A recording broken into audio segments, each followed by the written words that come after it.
book we're reading is Roar of the Ganges. It's a book written by Swami Tadatmananda. He is a Swami, which is a kind of spiritual renunciant who has taken a vow of monkhood, renouncing his previous name, life. He was an American computer scientist who married his high school sweetheart. But after separating and not finding happiness in himself, he began to go on a spiritual quest, which ultimately led him to India. Now he is the, leader, I don't know what the formal term for his position is, of a center in New Jersey called the Arsha Bodha Center, where he has satsangs every week and a very amazing YouTube channel that I have learned a lot of Sanskrit from, among other things. His disciple, or devotee, Sky Guardian, is actually a frequent member of our Sangha too. And so he has sent me a copy of his book with prayers and best wishes from Swami Tadatmanandaji. I had asked Swamiji if it was okay to read this book on this Sangha, and he gave his approval.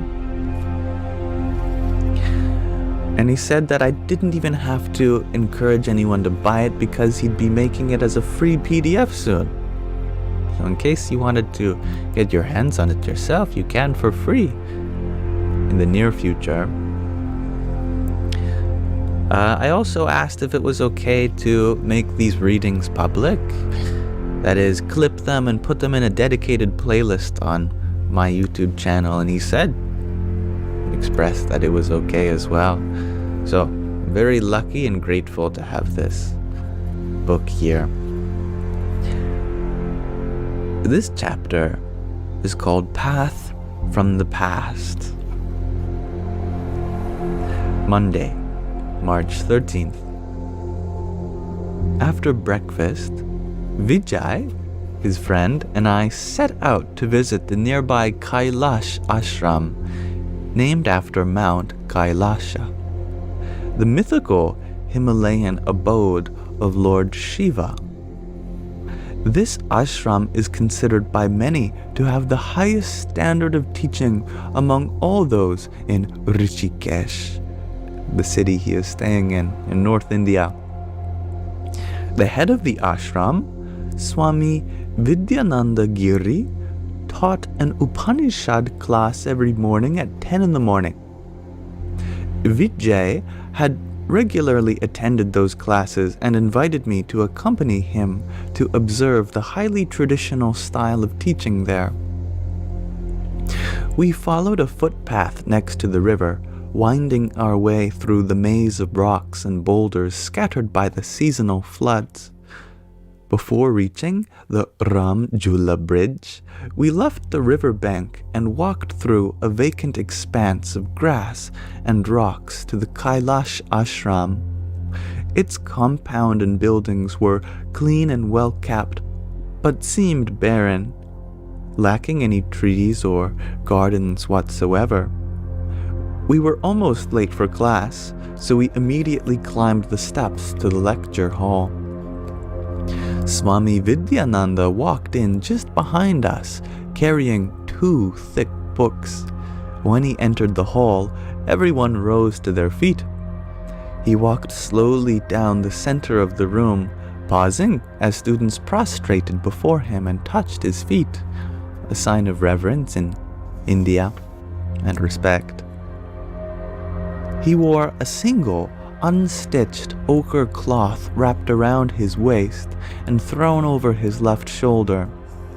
He stepped onto an elegant, hand-woven carpet covering the raised dais and sat cross-legged behind a low wooden table.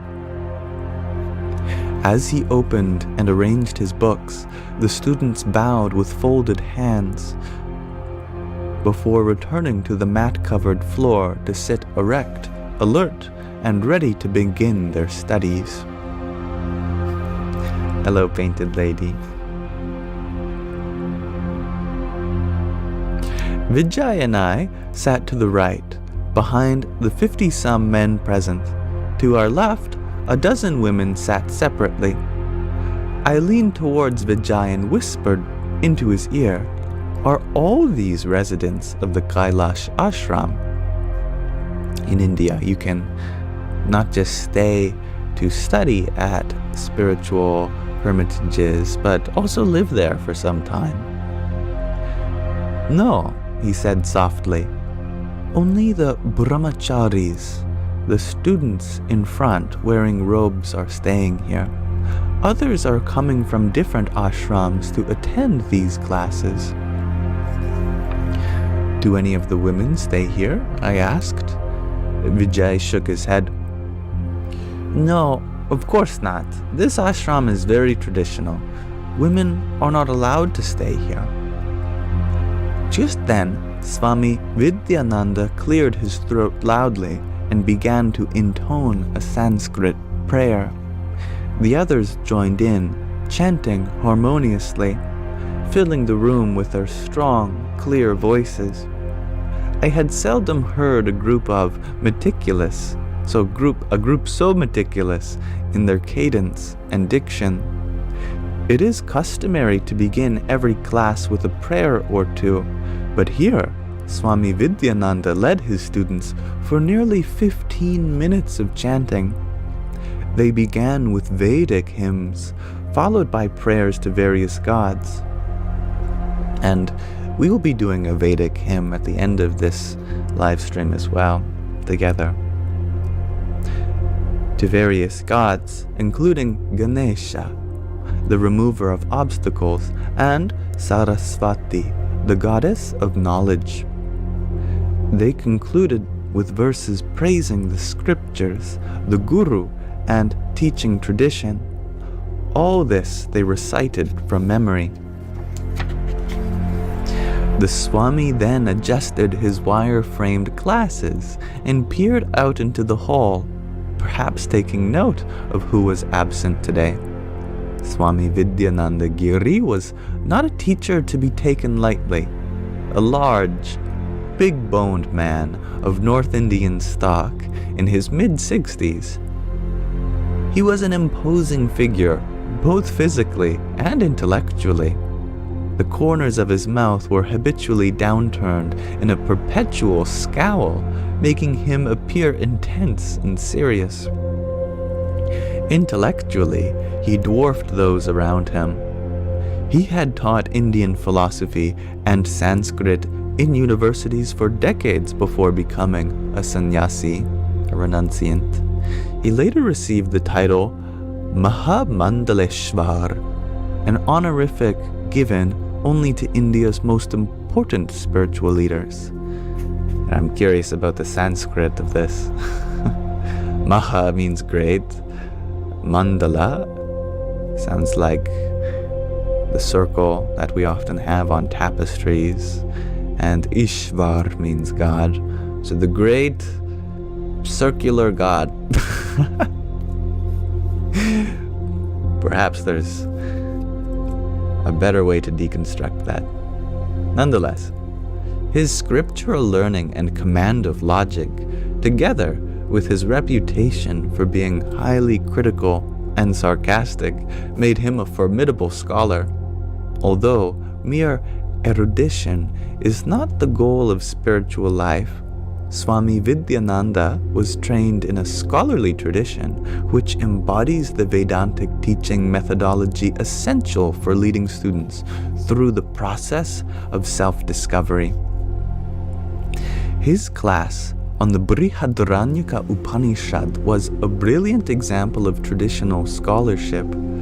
He began by reading a passage in Sanskrit and then paraphrasing the Sanskrit, changing the word order and adding words as needed to clarify the meaning. he deftly unraveled difficult compound words, which are clusters of words joined together to create new words of tremendous complexity. He referred to intricate grammatical rules as he deciphered the passage. All of this he expressed in pristine Sanskrit. Finally, he explained the entire passage in Hindi, heavily laced with Sanskrit words. Then he turned to a Sanskrit commentary on the Upanishad, written by the 18th century philosopher Saint Shankara. He explained the commentary sentence by sentence with the same thoroughness as the original passage. He occasionally dilated a point by citing a relevant section of another text, often quoting long sections from memory. Many times he referred to a sub-commentary, Anandagiri's commentary on Shankaracharya's commentary, a meta-commentary, if you will. In the tradition of Vedanta, Shankara stands out as one of its most prominent figures. He wrote commentaries in graceful Sanskrit on many Upanishads and other scriptures, including the Bhagavad Gita. This one. His commentaries not only clarified obscure passages, but also examine opposing points of view. In addition to these scholarly works, Shankara wrote beautiful Sanskrit devotional poetry. He also composed profound original texts in which he unfolded the vision of Vedanta with a clarity perhaps unequaled by all teachers preceding and following him. His works are the cornerstone for the tradition, specifically known as Advaita Vedanta, non-dualistic Vedanta, considered its most uncomprising form.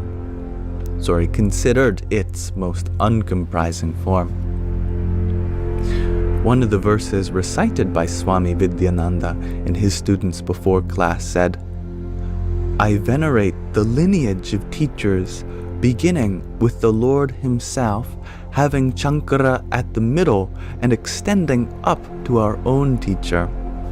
Yes, very early today, Billy.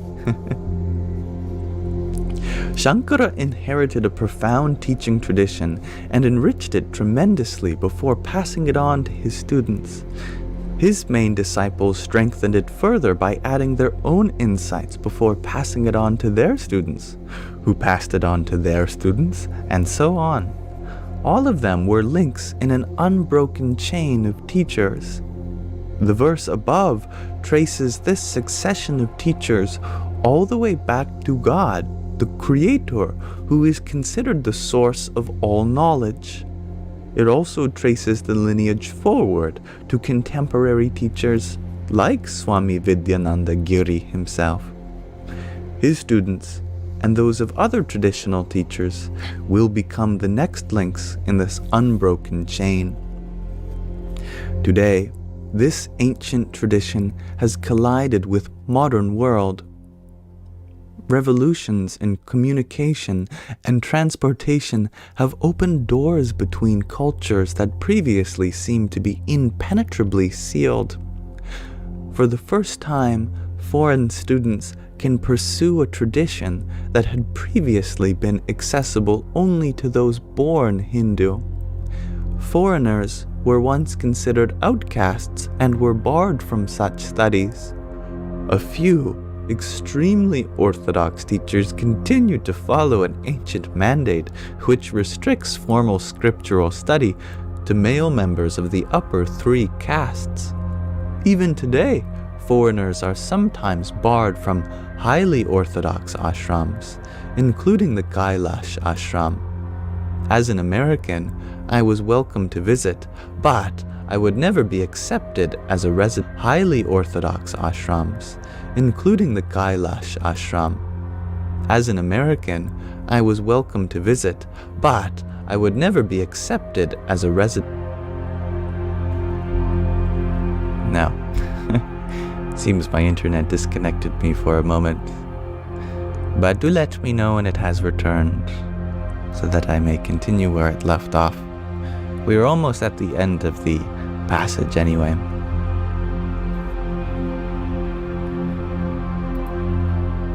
It has returned. Oh, good. All right.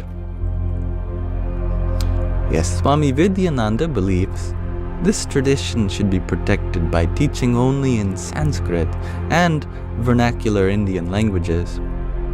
Most traditional teachers, even if they are not opposed to teaching foreigners, generally teach in Hindi, Gujarati, Tamil, or other Indian languages. This creates a virtual barrier for most would-be students not born in India. On the other hand, many gurus who teach in English are not a part of Shankara's tradition. They did not learn from others in his lineage. Also, some English-speaking gurus, including well-known ones, are unable to comprehend the difficult Sanskrit of the Upanishads and other scriptures, and many are unfamiliar with the traditional teaching methodology of Vedanta. All this, according to Vijay, means that finding a traditional guru who teaches in English is extraordinarily difficult. All right, let us pause our reading there. A good excerpt on the nature of some of the traditionality and orthodoxy still in Vedantic teaching. Nonetheless, we are very blessed in the modern age to receive the spiritual wisdom that used to be behind so many communication and cultural barriers.